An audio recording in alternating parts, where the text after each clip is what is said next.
Hello and welcome, नमस्कार, जोहार। मैं एम एस सर की पाठशाला में हजारों बागों के नगरी से तहे दिल से स्वागत करता हूँ। न संघर्ष न तकलीफ तो खाक मजा है जीने में, न संघर्ष न तकलीफ तो खाक मजा है जीने में।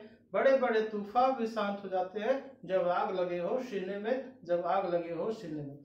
तो मैं आपके साथ आज मुगल साम्राज्य के दूसरे जो बादशाह है हुमायूं के साथ उपस्थित हूँ। हुमायूं जो बाबर का पुत्र था, वह शासक तो बना 1530, लेकिन 1556 तक कार्यकाल देखा जाता है। उसकी अवधि जो है 1530 से 1556 तक का समय देखा जाता है। लेकिन यहाँ पे गौर करने वाली बात है कि वह 2 बार शासक बनता है। एक बार तो बना 1530 में, 40 तक तो किसी तरह घिस दिख कर रहा, लेकिन फिर पुनः 1540 के बाद 1555 तक, मतलब लगभग 15 वर्ष तक भारत से वह बाहर रहा। और इस बीच अफगानों का शासन था यहाँ, और पुनः वह 1555 में वापस आता है और 1556 में बेचारे सीढ़ियों से गिर के उसकी मृत्यु हो जाती है। ये सारी घटनाएं आज हम लोग देखेंगे। तो चलिए शुरू करते हैं। सबसे पहले हुमायूं की परिचय देखते हैं, क्या बोलता है परिचय में। इसका परिचय ऐसा है कि इसका वास्तविक नाम है नसीरुद्दीन मोहम्मद हुमायूं। अगर इसकी वास्तविक नाम की चर्चा किया जाए तो आप ध्यान रखेंगे नसीरुद्दीन मोहम्मद हुमायूं। यहाँ से प्रश्न पूछता है, वास्तविक नाम से क्वेश्चन पूछ देता है, तो फोकस रखेंगे इस पर। इसके पिता का नाम बाबर और माता का नाम माहम बेगम है। पिता का नाम बाबर और माता का नाम माहम बेगम। और इसका जन्म स्थली कहाँ है? तो इसका जन्म स्थली काबुल में है। कब जन्म हुआ था? तो जन्म हुआ था 6 मार्च 1508 ईस्वी को। हुमायूं का जन्म काबुल में 6 मार्च 1508 ईस्वी में हुआ था। उसके बाद जब बाबर की मृत्यु 1530 ईस्वी में हो जाती है तो इसका राज्याभिषेक होता है, और 30 दिसंबर 1530 ईस्वी की बात थी। 30 दिसंबर 1530 ईस्वी को वह आगरे का या भारत का शासक बनता है। और कहाँ पे राज्याभिषेक कराता है? आगरा में कराता है। इससे पूर्व वह बदखशा एक जगह है, वहां के सूबेदार था। वहां पे अपना कहिए कि इसको दे दिया गया था शासन व्यवस्था चलाने के लिए। तो चलिए, तो राज्याभिषेक हो गया। इसके कुछ भाइयों की भी चर्चा करते हैं। इसके भाई 3 भाई थे। हुमायूं 4 भाई थे, जिसमें से हुमायूं तो एक हो गया, 3 और भाई। एक का नाम है कामरान। सबसे बड़ा भाई कामरान था, जो गुलुख बेगम की पुत्र थे। अस्करी, ये भी गुलुख बेगम के पुत्र है। और हिंदाल, जिनके माता का नाम दिलदार बेगम है। ये 3, और हुमायूं आप जानते तो था। इनकी एक प्यारी बहन भी थी, जिनका नाम है गुलबदन बानो बेगम। ये इतिहास में इसलिए प्रसिद्ध है क्योंकि इन्होंने एक पुस्तक इनके द्वारा रचना किया गया जिनका नाम है हुमायूं नामा। यह VVI कर लीजिए इसको, क्योंकि यह पुस्तक कई बार पूछा एग्जाम में, इस पुस्तक के रचयिता कौन है, यह पुस्तक किसके द्वारा लिखा गया। तो आपको ध्यान रखना है, गुलबदन बानो बेगम किसके द्वारा लिखा गया। और आगे चलते हैं। अब इतने तो परिचय हो गया। परिचय के बाद जब राजा बनते हैं, हुमायूं राजा बना कितना, 30 दिसंबर 1530 ईस्वी को जब राजा बना, तो क्या कुछ समस्या थी? तो पूरा समस्या था। क्यों, क्या क्या समस्या था भाई? तो पहली समस्या थी, उसके साथ बहुत सारी चुनौतियां थी। पहला था साम्राज्य का विभाजन। पहला सबसे बड़ा चुनौती, क्योंकि 3 और 1 4 भाई, चारों भाई के बीच में साम्राज्य का विभाजन करना, यहाँ पे तो फिर दिक्कत है। लेकिन बाबर भी चाहते थे कि बाबर द्वारा जो जीता गया प्रदेश था, क्षेत्र था, उसको चारों भाइयों के बीच में बांट लिया जाए। तो बाबर की इच्छा थी, और हुमायूं भी अपना सोचा कि टेंशन मुक्त कैसे हो जाए, तो उसने साम्राज्य का विभाजन किया। पहला काम उसने जो किया, पहली चुनौती उसके समक्ष था साम्राज्य का विभाजन। तो क्या किया, बड़ा भाई जो था कामरान, उसको काबुल और कंधार का प्रदेश दे देता है। दूसरा भाई अस्करी जो संभल क्षेत्र दे दिया। तीसरा भाई हिंदल, मेवाड़ और अलवर क्षेत्र तीसरा भाई को दे दिया हिंदल को। लेकिन ये बहुत ही उदार किस्म का भाई भी था, शासक भी था। क्यों? इसका प्रमाण इस बात का मिलता है कि इसका एक चचेरा भाई था जिसका नाम था सुलेमान मिर्जा। उस सुलेमान मिर्जा को जहां पे ये पहले सूबेदार था हुमायूं, बदखसा प्रदेश, उसको बोला भाई जाओ, तुमको मैं दिया हुआ प्रदेश, तुम वहां जाकर के शासन करो। इससे पता चलता है कि ये बाबर के जैसा ही उदार था। एक चुनौती तो बेचारा किसी तरह सामना किया, उसको हल किया। दूसरी चुनौती क्या आ गया उसके पास कि बाबर की विरासत। अब बाबर का उतना बड़ा विरासत को संभालना तो बहुत मुश्किल था, लेकिन किसी तरह तो मैनेज किया चारों भाई के बीच में अपना बंटवारा करके। लेकिन बाबर जितने युद्ध लड़ा उससे तो कोई ना कोई तो शत्रु हुआ होगा, और उस शत्रुओं के सामना करना मतलब अफगान देखिएगा, क्योंकि अफगान बहुत खतरनाक थे। अफगानों से हुमायूं की टक्कर खतरनाक होती है, जिसकी वजह से 15 साल बाहर रहना पड़ता है। ये था हुमायूं। अब आगे चलते हैं। अफगान समस्या हुमायूं का व्यक्तित्व भी इसमें प्रभावित करता है। हुमायूं भी कुछ उसका व्यक्तित्व जो था इतिहास में प्रमाण देता है कि उसके लिए एक चुनौती था। तो चलिए आगे हम लोग बढ़ते हैं। हुमायूं द्वारा लड़े गए युद्ध। अब पूरी जिंदगी बेचारा युद्ध लड़ता रहा और अंतिम में लुढ़कता भी चला जाता है। तो हुमायूं के द्वारा लड़ा गया पहला युद्ध था कालिंजर पर आक्रमण। 30 में शासक बना, 1531 में आक्रमण किया। यहाँ के शासक थे प्रताप रुद्रदेव। शासन करने का क्या कारण था कि प्रताप रुद्रदेव जो थे उनका अफगानों से मित्रतापूर्ण संबंध था, मतलब बहुत अच्छी दोस्ती थी, फ्रेंडशिप था। आप सोचिए कि फ्रेंडशिप होगा तो हुमायूं को तो टेंशन होगा, क्योंकि हुमायूं और अफगान के बीच में 36 का आंकड़ा था, तो टेंशन तो था भाई। अब क्या किया, कालिंजर के शासक प्रताप रुद्रदेव पर आक्रमण कर तो दिया। आक्रमण 1531 में किया, और यहाँ क्या किया कि दोनों के बीच में संधि हो जाता है। प्रताप रुद्रदेव ने कहा जितनी धन चाहिए ले लीजिए, जो आपको हर जाना चाहिए, क्षतिपूर्ति चाहिए वह भी ले लीजिए। और फिर संधि हो गया और हुमायूं वापस चल दिया आगरे की ओर। अब 1531 समाप्त हुआ कि 1532 में फिर से बेचारा टेंशन में आ गया। दोहरिया का युद्ध हुआ। अफगानों के शासक थे मोहम्मद लोदी। अफगानों के शासक मोहम्मद लोदी और हुमायूं के बीच में संघर्ष हुआ। इसमें कहा जाता है कि यह विजय तो हुआ, संधि यहाँ भी हुआ था, समझौता हुआ, और समझौता होने के कारण मान लिया जाता है कि चलो विजय हो गया, विजेता हो गए। हुमायूं की ही विजय हुई थी, संधि हो गया था। आगे बढ़ते हैं। अब 1532 में ही एक और है, चुनारगढ़ का घेरा किया था। चुनारगढ़ एक किला है, काल जो वर्तमान यूपी है वहां पे है चुनारगढ़। तो चुनारगढ़ का घेरा करते हैं 1532 ईस्वी में। अब यहीं से इनका टेंशन शुरू होगा। क्यों?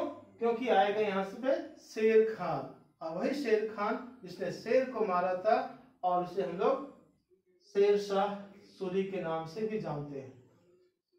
उसके बारे में अगले वीडियो में मैं आपकी जानकारी दूंगा, अगले वीडियो में। तब तक चलते वापस आते चुनारगढ़ का युद्ध। हुमायूं ने चुनारगढ़ जो यूपी में था को शेर खान से छीनना चाहा।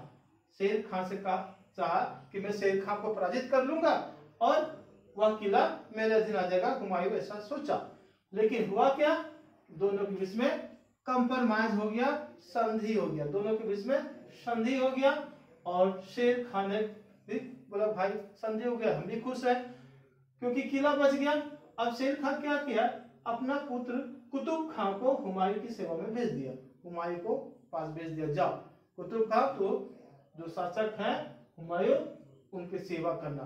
तो कुतुब खान वहां चला गया। इस तरह संधि हो गया, और फिर पहुंचते हम लोग बहादुर शाह से संघर्ष 1535 से 36 में। इसके बीच में संघर्ष हुआ था। हुआ क्या कि गुजरात का शासक था जिसका नाम था बहादुर शाह। गुजरात का शासक, गुजरात मारवाड़ मालवा का प्रदेश उधर शासक का नाम था बहादुर शाह। बहादुर शाह और हुमायूं के बीच में संघर्ष हो गया, जिसमें हुमायूं ने गुजरात व मालवा को तो जीता, यह प्रांत गुजरात और मालवा क्षेत्र को तो जीत लिया, अपने अधीन कर लिया, अपने राज्य क्षेत्र में कर लिया। लेकिन हुआ क्या कि 1 वर्ष के अंदर ही यह गुजरात और मालवा प्रदेश पुनः स्वतंत्र हो गया, फिर से फ्री हो गया। चलिए आगे चलते हैं। चुनारगढ़ का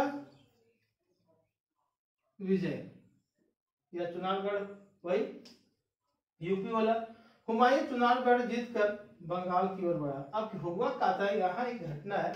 चुनारगढ़ आपको पता है कि यूपी में है। कहाँ है? यूपी में। हुआ क्या, यहाँ पे जो किला था उस किले को हुमायूं जीत लिया।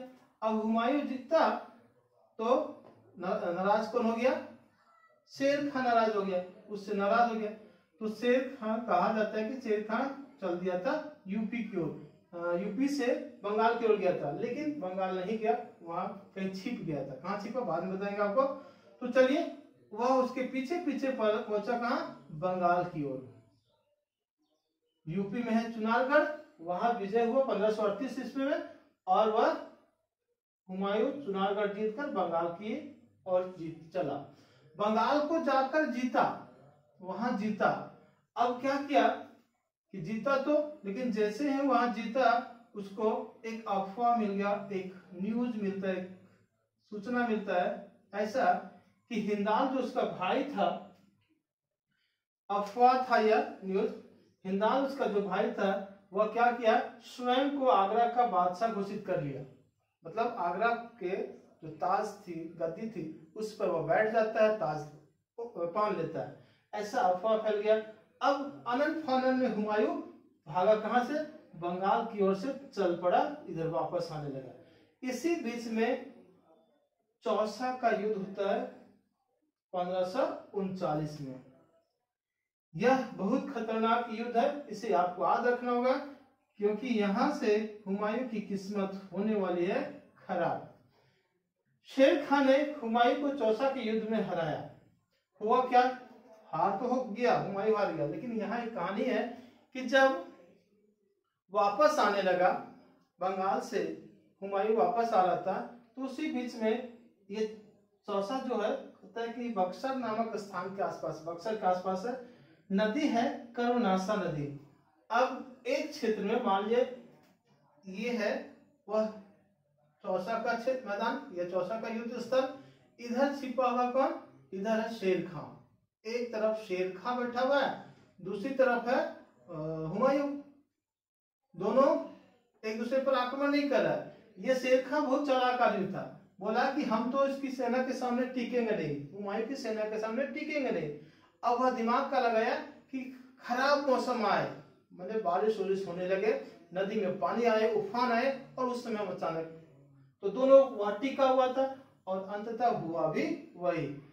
जब गंगा नदी के आसपास कर्मनाशा एक नदी है, वह कर्मनाशा नदी में, कौन सी नदी है? कर्मनाशा।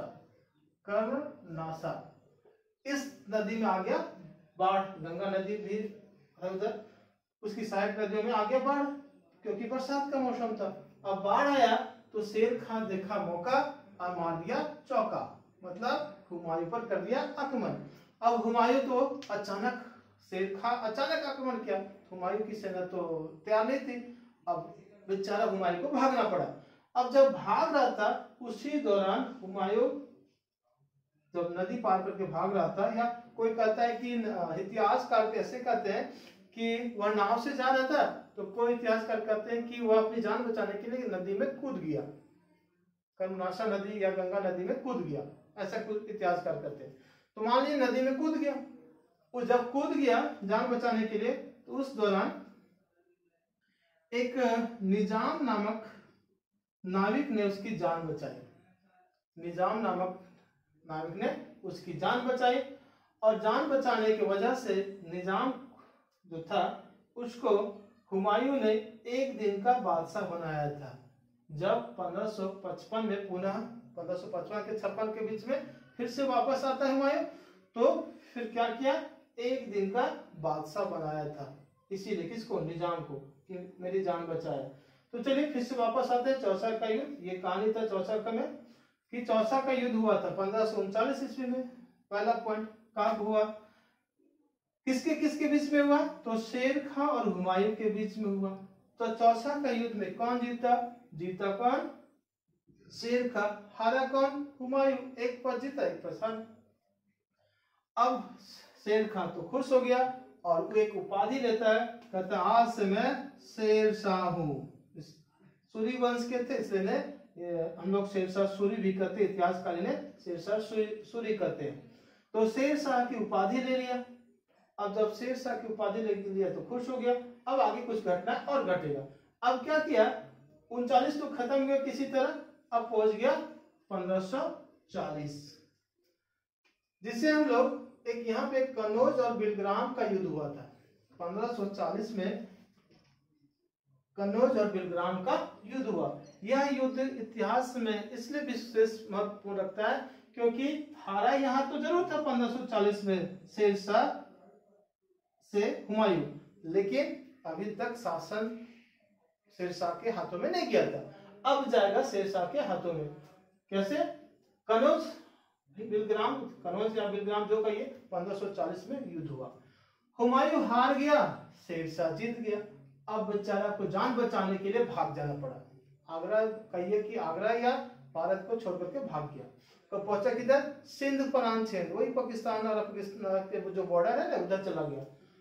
इसमें थोड़ी सी विशेषता देखते हैं। एक विशेषता दिया हुआ है इस युद्ध का कि कनौज का युद्ध में हुमायूं जो था हार गया था, शेरशाह जीत गया। इसकी विशेषता क्या है, इस युद्ध को गंगा का युद्ध भी कहा जाता है। कनौज और बिलग्राम का युद्ध जो 1540 में हुमायूं और शेरशाह के बीच में हुआ था, इस युद्ध को गंगा का युद्ध भी कहा जाता है। ठीक है, भारत पर अब यहाँ क्या हुआ, एक इंपॉर्टेंट बात यह है, यह जरूर ध्यान रखिएगा कि भारत पर अफगानों की शासन शुरू होता है। मतलब अफगान कब, जब दिल्ली संतुलन चल रहा था उस समय अफगान आए थे भारत पे। उसके बाद आया ये मुगल लोग आए थे, मुगल लोग का शासन चल रहा था, लेकिन शेरशाह सूरी भारत का शासक बना इस युद्ध के बाद 1540 में। और आगरा और दिल्ली का जो क्षेत्र था या हुमायूं का जो क्षेत्र था उसके अधीन आ गया। अब भारत का शासक बना, आगरा का शासक बना या दिल्ली का शासक बना शेरशाह सूरी। हुमायूं यहां से निकल लिया और भाग कहां गया, सिंध भाग गया। सिंध भागने के बाद 15 वर्षों तक निर्वासित जीवन, मतलब अपना घर लौट नहीं पाया, इधर उधर भटकता रहा। इस दौरान उसकी सहायता उसका एक भाई था, वह था हिंदाल, जो था बहुत मदद करता है। और ये दोनों जो थे महान, उनके भाई कामरान और असगरी, वो लोग थोड़ा सा धोखेबाज किस्म का निकला, उन लोगों को पराजित करता है हिंदाल के साथ मिल करके, फिर वापस आएगा। अभी भारत में हम लोग वापस आएंगे। फिलहाल चलते हैं निष्कासित जीवन 1540 से 1555 के बीच 15 साल जो हुमायूं ने बिताया था। इस दौरान क्या हुआ था कि 1540 में जब गया तो 1541 में हिंदाल के गुरु थे जिनका नाम था मीर अली अकबर। मीर अली अकबर, कुछ और भी नाम होता है, आप इसी को याद रखिएगा। अकबर से, मीर अली अकबर से आसानी से याद कर सकते हैं। हिंदाल बोला कि भाई तुम कितने दिन तुम्हारे अकेले भटकते रहोगे, मेरे गुरु हैं मीर अली अकबर, चलो उनकी पुत्री से आप विवाह कर लो, हो सकता है आपका दीन बुद्ध सुधर जाए। तो उसने यही किया और अकबर की, मीर अली अकबर की पुत्री हमीदा बानो से विवाह कर लिया। वही हमीदा बानो जिनके गर्भ से अकबर का जन्म हुआ था। तो अकबर आएंगे, लेकिन फिलहाल अकबर धरती पर लॉन्च हो चुके हैं, आ चुके हैं कब, 1541 के बाद। तो अब तो हो गया, शादी भी हो गया, किसी तरह जिंदगी कट रहा था। अब हुमायूं सोचने लगा, बैठा बैठा क्या करता, वो बेचारा बैठा बैठा सोच रहा था कि कैसे शेरशाह सूरी को पराजित करे। लेकिन इस बीच में शेरशाह सूरी भी लुढ़क लिया, उसके उत्तराधिकारी भारत पर शासन कर रहे थे। अब उसके उत्तराधिकारी कमजोर थे, मिल गया मौका हुमायूं को, पता चला कि उसके उत्तराधिकारी को हरा सकते, लेकिन ना इसकी सेना थी ना कुछ था, तो बोला गया इसके द्वारा, किनके द्वारा, ईरान के एक शाह थे, ईरान के शाह थे, उन्होंने कहा कि अगर आप शिया बन जाओ, जैसे शिया और सुन्नी दो होते हैं, उन्होंने कहा हुमायूं के कि अगर आप शिया बनने के लिए तैयार हो, शिया बनने की शर्त पर ईरान के शाह ने हुमायूं की सहायता की। इधर हिंदाल तो कर ही रहा था और ईरान के शाह ने भी इसकी सहायता की और कामरान उमरान को हराया और वापस फिर चलता है कब 1555 में भारत पर पुनः अधिकार करने के लिए वापस आता है। 1555 में जब वापस आया तो एक युद्ध होता है जिसका नाम है मछीवाड़ा का युद्ध, इसका नाम है मछीवाड़ा का युद्ध। मछीवाड़ा का युद्ध जीतकर यह पंजाब को जीत लिया। ध्यान रखिएगा कि 1555 ईस्वी में मछीवाड़ा का युद्ध जीतकर पंजाब जीता, पंजाब जीत लिया। अब आया 22 जून 1555 में, यह युद्ध जरूर याद रखिएगा, सरहिंद का युद्ध। यह वह युद्ध था जिसमें हुमायूं को भारत पर पुनः शासन करने का मौका दिया, मतलब भारत की ताज पर यहाँ पे शासन करने वापस आ गया था। इसमें हुआ क्या, 22 जून 1555 में सरहिंद की युद्ध हुआ। हुमायूं ने सिकंदर सूरी असूल वही उसका उत्तराधिकारी था शेरशाह का, उसको पराजित किया और पुनः साम्राज्य पा लिया। तो अपना साम्राज्य पुनः पाया और बैरम खां इस युद्ध में उनकी सहायता करता है। तो इस प्रकार 1555 में वापस आया और संजोग का ये ऐसा कहा जाता है कि मात्र 5 या 6 महीने कहा जाता है कि 6 महीना ही शासन कर पाया फिर से दिल्ली पे या भारत पे।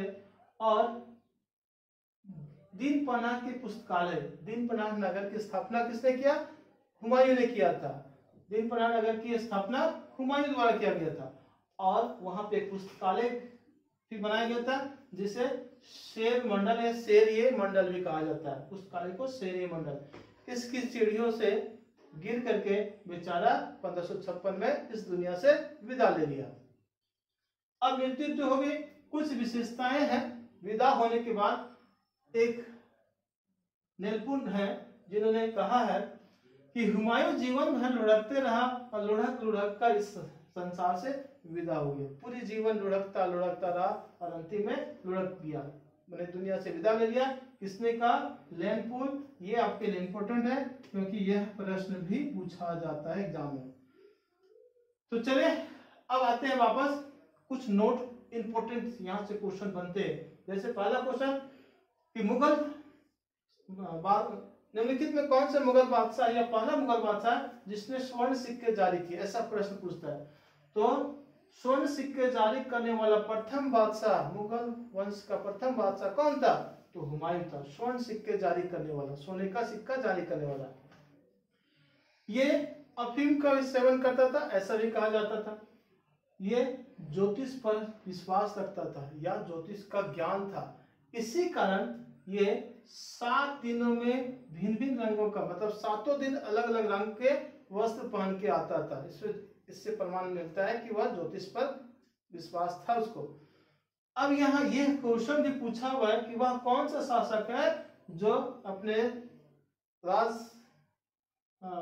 वह कौन सा शासक है जो 7 दिन भिन्न तरह के रंगों के वस्त्र पहन करके शासन चलाता था, तो वह है हुमायूं। नेलपुल की कहानी मैंने आपको बता दिया। चलिए एक अंतिम टॉपिक बचा हुआ है, वो है मकबरा। इसकी मकबरा किसने बनाया, इसकी मकबरा का निर्माण पत्नी का नाम है हाजी बेगम। हाजी बेगम, हुमायूं की मकबरा किसने बनाया, हाजी बेगम ने बनाया। और कहां पे, तो यह मकबरा है दिल्ली में था। इस मकबरे की खासियत क्या है, ये श्वेत संगमरमर से निर्मित है, मतलब सफेद रंग के संगमरमर से बनाया गया था। यह भारत का प्रथम दोहरे गुंबद वाला मकबरा है। यह भारत का प्रथम दोहरे गुंबद वाला मकबरा है जिसकी निर्माण हाजी बेगम ने की थी और उसमें किसमें है, हुमायूं का मकबरा था, दिल्ली में स्थित है। चलिए मिलते हैं नेक्स्ट वीडियो में, तब तक के लिए आप सभी को धन्यवाद।